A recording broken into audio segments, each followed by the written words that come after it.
Histologia humana esse é o papo da questão número 2 da UFU cancelada, né, de 2022.2, mas um assunto extremamente famoso, cara, que a gente não pode deixar de comentar aqui de maneira bem ampla, porque não tem jeito. A UFU gosta muito de êmbrio, gosta muito de histo. Então vamos aproveitar, cara, fazer uma baita de uma revisão aí, ó, tecido epitelial, conjuntivo, muscular, só coisa boa.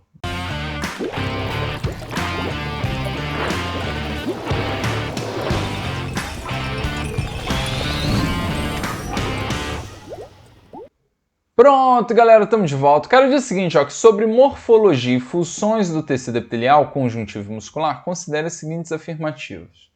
Então ele começa aqui, ó, né, bem tranquilamente me dando 5 afirmativas, você vai ter que relacionar corretamente com o tecido, beleza? Então, na primeira ele já mete esse seguinte papo, ó, ocorre como capas de células, né, cobre o lado externo do corpo, e reveste órgãos e cavidades no interior do corpo. Cara, basicamente ele conceituou o tecido epitelial. Tecido epitelial que pode ser de revestimento, que é o caso, epitelial, ok? De revestimento. E lembrando que existe o glandular também, tá? Mas o que acontece, galera? Quando eu penso aqui no de revestimento, cara, vamos dar exemplos aqui para, né, matar essa afirmativa. Pensa na nossa pele. É o tecido epitelial de revestimento, ok? Estratificado, pavimentoso e queratinizado. Então lembra que, na verdade, a pele ela é organizada em camadas e a camada mais externa, que a gente está em contato aqui direto, ok? É exatamente a epiderme, ok? Lembra que a gente organiza aqui basicamente em epiderme e derme. Derme já é tecido conjuntivo. Cara, não tem como você ir para uma prova sem ter na tua cabecinha aí, né, a relação, praticamente, né, as diferenças, ok, entre o tecido epitelial e conjuntivo. Enquanto epitelial as células estão muito unidas, né, você fala de várias junções laterais, ó, lembra de zônula de oclusão, zônula de adesão, ok, desmossomos, interdigitações, cara, tudo para que as células estejam muito bem unidas. Não é à toa que a nossa epiderme é a nossa queridíssima barreira física imunológica, beleza? A ideia de você ter aqui, ó, como eu estou desenhando, ó, células bem próximas, é para que, meu irmão, de maneira alguma, né, algum antígeno, algum micro-organismo passe por entre as células. Então a gente vai ter várias junções, né, como eu já falei para vocês. Maravilhoso? E, cara, a ideia de revestir um órgão oco, cara, nada mais justo que você também pensem lá no nosso intestino. Talvez seja o exemplo mais clássico aí. E eu vou deixar essa questão, cara, assistam essa questão, porque é importantíssimo que vocês vejam como que está organizado o nosso intestino. Rico em vilosidades e microvilosidades, que aí é uma adaptação também apical, né, importantíssimo relacionada à absorção. Beleza? Então, cara, caiam dentro aí, assistam esse vídeo. Então, a gente já poderia tirar a B e a D, porque estamos falando de um tecido epitelial. Show? Na 2, ele já vem, ó, consiste em um conjunto esparso de células. Opa! Filho, já aproveitei o gancho. Eu falei que a primeira diferença seria no tecido epitelial células justapostas e aqui as células no tecido conjuntivo vão estar muito distantes. Beleza? Então essa característica talvez mais clássica. Dentro de um desenho aqui bem mequetrefe, ok? Ó, eu tenho uma celulinha aqui, ó. Repara que, né, ela tem aqui, a gente vai falar de matriz extracelular daqui a pouquinho, tá? E aí você tem, ó, olha só como elas estão bem afastadas e ricas em material, né, como eu falei, de matriz extracelular. No tecido epitelial, filho, você não tem nem espaço para isso, você não tem como ter tanta matriz extracelular, não tem como. Por quê? Porque as células estão muito unidas, beleza? Então, realmente aqui, ó, só lendo a primeira parte aqui da afirmativa, eu sei que é um tecido conjuntivo. Ó. Então, ó, conjunto esparso de células dispersadas em uma matriz extracelular, ok? Que mantém muitos tecidos e órgãos no lugar. Essa matriz, vale a pena também destacar que ela é constituída pela SFA, substância fundamental amorfa, ok? Mas mais ainda, ó, relacionando aqui, ó, muito mais importante, as fibras colágenas, beleza? Tá? Então tem que ter colágeno nessa jogada aí, é uma brincadeira clássica. Então só tem colágeno? Não, lógico que não, filho. Né? A fibra colágena com certeza é a fibra mais famosa das fibras que constituem a matriz extracelular. Mas a gente também tem a elastina, né? Tem as reticulares, enfim. Muito pouco faladas em vestibular, ok? Mas vale a pena, né? De fato, porque quando a gente começa a trabalhar o tecido conjuntivo, deixa eu botar nesse cantinho aqui, ó, o tecido conjuntivo, vale a pena, né, destacar que existe o tecido conjuntivo propriamente dito, lembrando que ele se organiza em frouxo e denso, lembrando que essa relação é bem importante quanto à quantidade de colágeno, e o denso ainda existe o modelado e o não modelado. Destaque para o modelado porque ele compõe os tendões e os ligamentos, beleza? Então é um tecido, cara, que suporta uma tensão absurdamente elevada, ok? Tranquilo?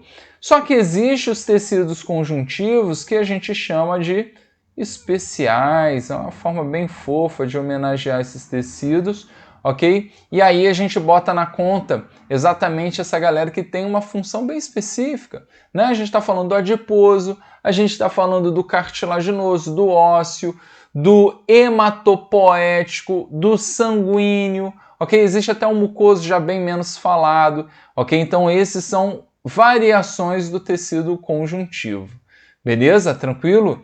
Então, de fato, o segundo é conjuntivo. Já dava para matar a questão, né, filho? Acabou a questão. Mas vamos parar aqui?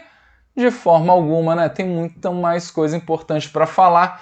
E aqui no QBio, assim, cara, a gente pega a questão, corrige, amplia, né? Vai tocando aí vários assuntos para cara, que na próxima prova, você que assistiu esse videozinho tem uma chance maior de acertar a questão.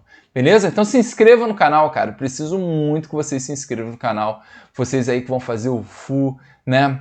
Ô, minha Minas Gerais, como eu gosto de você, cara. Minas Gerais é um espetáculo, né? Pô, eu que sou capixaba, tenho muito amigo mineiro. Fui para tudo quanto é canto dessas Minas Gerais. Ô, carnaval em Ouro Preto, espetáculo. Beleza? Então, cara, se inscreva aí, dá uma força, professor. E, cara, vamos fazer um trabalho. Já tem uma playlist aí bem robusta aí para o FU. Com certeza quem assistir toda vai ajudar bastante. E vocês se inscrevendo me ajudam também. Beleza? Então, na terceira, o cara diz o seguinte, cara, ó, muitas vezes suas células atuam como barreira contra distúrbio mecânico, patógenos, olha aqui, ó, o comentário que a gente fez aqui, e perda de líquido, ok? Vale a pena destacar esse papo de perda de líquido, puxando lá para os bichos, né? Quando a gente fala dos anfíbios, que a pele era fininha, né? Lembra que, né, o sapinho ele ainda, por mais que ele já tenha pulmão, ele tem a pele bem fininha, por quê? Porque ele faz troca, né, de gases ali pela pele, né? A gente fala da respiração cutânea ainda muito importante para esses caras. E quando a gente fala da conquista do ambiente terrestre por quem? Pelos répteis, a gente já fala de um pulmão já bem mais, né, desenvolvido, ok? E uma pele queratinizada, que é importante exatamente para para evitar essa perda de água, até porque o cara está conquistando ali um ambiente terrestre, um ambiente muito mais seco, né? E não é à toa que a gente tem réptil para tudo quanto é canto, né? Inclusive locais bem áridos. Beleza? E, cara, quanto aos patógenos, foi o que a gente falou, né? A relação aí, né, principalmente barreira física e imunológica, importantíssimo, ok? E também a questão da fricção aqui, ó, proteção mecânica mesmo da pele. Então aqui ele voltou a falar de epiderme, ele voltou a falar de tecido epitelial e muitas outras coisas mais, beleza? Então realmente ficou a 3, né, epitelial. E na 4, o osso, cartilagem, o sangue, são exemplos desse tipo de tecido. Galera, vou fazer o seguinte, para osso, já vou dar a dica dessa questão aqui da UERJ, falando, né, exatamente do osso como uma excelente reserva de cálcio para a nossa vida. Estou falando de quais hormônios? Quais hormônios que eu posso relacionar aqui, galera? Lembrem, calcitonina produzida na tireoide e o paratormônio, né, na paratireoide. E esses dois caras, eles controlam, né, a concentração de cálcio no sangue e utilizam sim o osso como uma excelente reserva. Beleza? Maravilha? Show de bola. E aí, cara, a cartilagem, vale muito a pena você aí que está estudando para o UFU, que precisa de uma histologia bem trabalhada, né? Principalmente pegar aí, ó, os tipos de cartilagem, cartilagem hialina, cartilagem elástica, ó, das orelhas, né? Hialina você pode relacionar muito às vias aéreas, né? Traqueia, brônquios, bronquíolos, beleza? E inclusive a fibrose, que normalmente nos vestibulares a gente relaciona mais os discos intervertebrais. Beleza? Tranquilo? E no caso do sangue, lembra que quem dá origem à célula sanguínea está lá na medula óssea vermelha, certo? Dando origem, né? Quando você divide a célula-tronco, né, em duas vias, né, a mieloide e a linfóide, lembra que a mieloide está relacionando a produção de eritrócitos, né, os glóbulos vermelhos, os hemácias, do jeito que você quiser. A gente está falando de neutrófilo, basófilo, eosinófilo, beleza? Megacariócitos que dão origem às plaquetas. Cara, assista esse outro vídeo aqui para, né, a nossa queridíssima medula vermelha, ok? Por quê? Por quê? O Enem cobrou agora também, né, gente? Né, o papo lá da eritropoetina. Lembra que as nossas hemácias, elas são pouco... Desculpa, nada a ver. As nossas hemácias, elas não possuem núcleo. Logo, o tempo de vida das nossas hemácias é mais curto.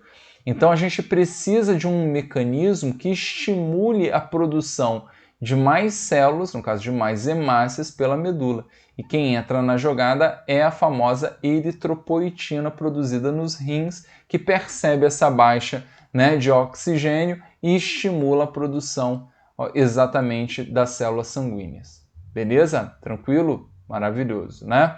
Então, cara, né, tudo muito importante aí para a tua vida, certo?